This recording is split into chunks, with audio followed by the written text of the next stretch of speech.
ETF index mutual funds నేర్చుకుని stock మార్కెట్లో రాణించాలనుకుంటున్నారా? వెంటనే ఈ నెంబర్కి కాల్ చేయండి. నమస్కారం. పంచతంత్ర నుంచి రకరకాల కథలు చెప్పుకుంటున్నాం కదా. ఒక చిత్రమైన కథ చెప్తాం. పూర్వం శాలంకాయనుడని ఒక మహాముని అడవిలో ఒక చోట ఋష్యాశ్రమాన్ని నిర్మించుకుని తపస్సు చేసుకుంటూ ఉండేవారు. ఒకరోజు పొద్దునే ఆయన గంగా నదికి స్నానానికి వెళ్ళారట. నదిలో స్నానం చేసి సూర్యోపాసన చేసుకుంటున్నారు. అటు సూర్యబింబాన్ని చూస్తూ ఆయన ప్రార్థన చేసుకుంటున్నారు. అయితే ఆ సమయానికి ఆయనకేదో కిచ్ కిచ్ కిచ్ కిచమని సౌండ్ వినపడింది. ఆ శబ్దం వినపడితే శబ్దం వైపుకు చూసేసరికల్లా ఒక డేగ ఒక చిన్న ఎలిక పిల్లని ఇట్లా గోళ్ల సందుని ఇరికించుకుని ఎగురుతోందట. ఆ పిల్ల చిన్న ఎలిక పిల్ల బాధతోటి మృత్యు భయంతో కిచకిచ కిచ అంటుంది. ఆ కిచ కిచ ఆయనకు వినపడింది. ఆయన ఏం చేశారట, కింద నుంచి ఒక రాయి తీసి మట్టిబెడ్డ తీసి ఆ డేగ మీదకి విసిరి విడు విడు వదిలిపెట్టు వదిలిపెట్టు అన్నాడు. ఈ దెబ్బ తగిలేసరికల్లా డేగకి రాయి దెబ్బ తగిలింది. ఎలుక పిల్లని వదిలేస్తే ఆయన కింద పడుతున్న ఎలుక పిల్లని చటుక్కని పట్టుకున్నారు. పట్టుకుని కింద వదిలిపెట్టారు. అది ప్రాణభయంతో ఈయన పాదాలను అంటుకుపోయి ఉంది. ఆ డేగ వచ్చి ఋషిని అడిగింది, నా ఆహారం ఇది, నువ్వు ఇట్లా ఎట్లా విడవు విడువు అని అన్నావు, ఇట్లా విడవమంటే ఎట్లా, నువ్వు విడిచిపెట్టమని అడిగావు, పైగా నన్ను కొట్టావు. భగవంతుడు సృష్టిలో ప్రతి వాళ్ళకి ఎవరి ఆహారం వాళ్ళకి పెట్టాడు కదా, మీకు ధాన్యాలు అవి పెట్టాడు మనుషులు తినడానికి, మాకు ఇట్లా చిన్న జీవరాశుల్ని పెట్టాడు. నేను తినడం కోసం పుట్టింది అది, నువ్వు ఇట్లా నాగడానికి వీల్లేదు అని అంటే ఋషిగారు ఒప్పుకోలేదట. నేను చూడకపోతే అది వేరే కథ, నేను చూశాను నువ్వు ఒక ప్రాణిని హింసించటం, నిన్ను కొట్టి దాన్ని రక్షించగలిగే అవకాశం ఉన్నప్పుడు నేను అది చేయకపోతే తప్పు. నీ ఆహారం ఇదని నేను వదిలిపెట్టకూడదు. నేను లేననుకో, నువ్వు నీ దారి నువ్వు తిరుగు, నీ ఇష్టం, అదంతా నేను చేసేదేం లేదు. కానీ నేను చూస్తుండగా ఒక ప్రాణికి హింస, ఇంకొక ప్రాణికి ఆహారము నేను ఒప్పుకోను. అందుకని నేను నిన్ను కొట్టాను, నువ్వు వెళ్ళిపో, నేను నీకు ఎలుకని ససేమిరా ఇవ్వనని చెప్పాడట. దాంతో ఈయనతో బాధించలేక డేగ ఋషి భయానికి ఇదయ్యి వెళ్ళిపోయింది. వెళ్ళిపోతే ఈ ఎలుక పిల్ల దీనంగా ఈయన కాళ్ళ దగ్గరే కూర్చుంది. నన్ను రక్షించు, ఆశ్రమానికి తీసుకెళ్ళు, నువ్వు అక్కడ ఏ పిది పెట్టినా సరే ఒక గుప్పెడు మెతుకులు చాలు నాకు, నా దారి నేను తిని నీ ఆశ్రమంలో బతుకుతాను, నేను ఎక్కడున్నా ఈ డేగ బతి ఇంకో డేగకి నేను దొరుకుతాను, నన్ను రక్షించవా అని ఆయన్ని బతిమలాడింది. సరే ఆయన ఎలుకని చేతిలోకి తీసుకున్నాడు. ఎలుకని పుచ్చుకుని వెళ్తే బాగుండదు అనిపించింది ఆయనకి. అందుకని ఏం చేశాడట, ఈ ఎలుక పిల్లని, అదొక ఆడ ఎలుక పిల్ల, దాన్ని ఒక ఆడపిల్లగా మార్చాడు ఇంత పిల్ల. సరే ఆ పిల్లని ఎత్తుకుని ఇంటికి తీసుకుపోయాడు ఋష్యాశ్రమానికి. ఈ ఆశ్రమంలో ఒక అడుగు పెడుతూనే ఆయన భార్య లోపల నుంచి బయటకు వచ్చి ఈయన చేతిలో ఉన్న చిన్న బిడ్డను చూసి ఎంతో సంతోషించింది. ఈ శాలంకాయన మహర్షికి సంతానం లేదట. ఆమె ఎంత ఆనందించిందో, ఎంత బాగుందో బిడ్డ అని ఎత్తుకుంటే ఈయన ఏమన్నాడు, ఆయన చెప్పారు ఋషిగారు, ఇదమ్మా ఇదొక ఎలుక పిల్ల, ఒక డేగ దీన్ని ఎత్తుకుపోతోంది, అంచేత నేను దీన్ని రక్షించాను, ఎలుకను తీసుకొస్తే బాగుండదని ఒక ఆడపిల్లగా మార్చి తెచ్చాను, నా జపతపాదులు పూర్తయ్యాక దీన్ని మళ్ళీ ఎలుకగా మారుస్తాను, దాని దారిని అది ఆశ్రమంలోనే ఎక్కడో చోట బతుకుతుంది అన్నాడు.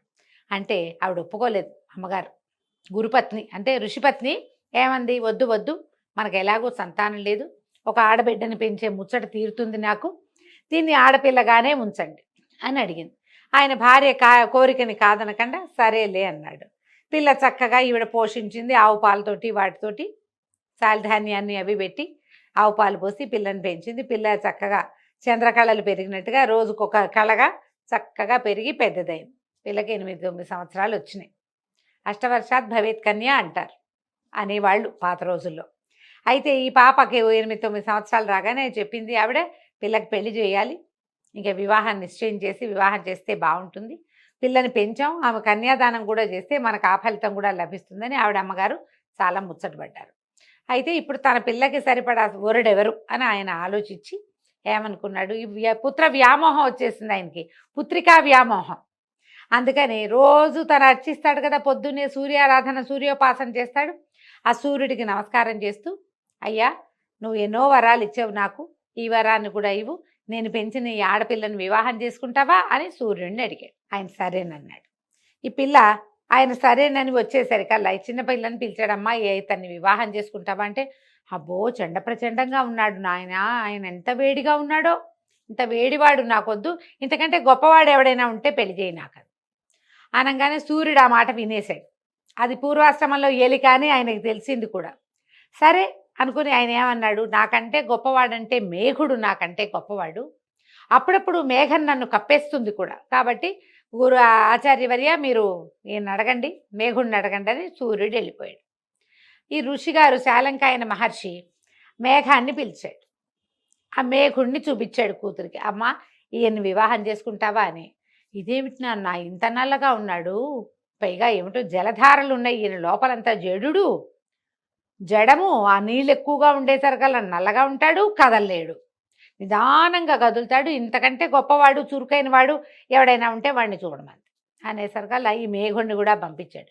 మేఘుడు ఏం చెప్పాడంటే, నాకంటే గొప్పవాడు వాయుదేవుడు, ఆయన నన్ను కదిపి ఎక్కడికైనా తీసుకుపోతాడు, ఏదో దేశంలో ఉన్నవాడిని ఇంకో దేశం పట్టుకుపోతాడు, ఆకాశం అంతా గింగిరాలు తిప్పిస్తాడు, కాబట్టి వాయువుని చూడమన్నాడు అనేసరికల్లా వాయుదేవుడిని పిలిచారు. వాయుదేవుడిని పిలిచి, అమ్మ ఈ వాయుదేవుడిని వివాహం చేసుకుంటావా అంటే, ఏమిటి ఈయనకు ఆకారమే లేదు నాన్న, ఏ ఆకారంతో ఉండను నేను, ఆకారం లేదు, ఓసారి కదలడు ఇంకోసారి కదులుతాడు, ఈయన కదలికల మీద ఏ నియంత్రణ లేదు, ఇలాంటి నియంత్రణ లేని బ్యాలెన్స్ లేని వాడిని వివాహం ఎట్టా చేసుకుంటాను, ఇంతకంటే గొప్పవాడిని దెమ్మంది కూతురు. వాయుదేవుడు అన్నాడు, నాకంటే గొప్పవాడు కొండ, నేను ఎవరినైనా కదిపేస్తా, కానీ కొండని కదపలేను, కొండ భలే గట్టిది, కాబట్టి పర్వతరాజుని చూడమన్నాడు.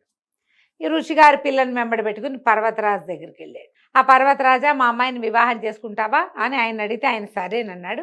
పిల్లని అడిగాడు, తండ్రి మహర్షి గారు అడిగాడు, అమ్మ ఈయన్ని వివాహం చేసుకుంటావా అంటే, అసలు కదలికే లేదు, మొద్దులా ఒకచోటే ఉంటాడు, పైగా ఈయన మీద ఏమిటి కొన్ని చోట్ల చెట్లు మొలిచినాయి, కొన్ని చోట్ల అవి ఉన్నాయి, కొన్ని చోట్ల ఓ రూపం లేదు కదా, ఒకే రకంగా ఉండద్దు, ఏమనాలి మనకి హార్మోనియస్గా ఉండాలి, ఒకదాని వెనకాల అలా ఉండాలి, ఎత్తులు పల్లాలు మిట్టలు లోతులు లోయలు అగట్టలు ఏమిటేమిటో ఉన్నాయి ఈయన దగ్గర, ఇలా వేరువేరు రూపాలు ఉన్నవాడిని ఎట్టా చేసుకుంటాను నాన్న, ఈ కొండ కంటే బలవంతుడు ఎవరైనా ఉంటే చూస్తావా.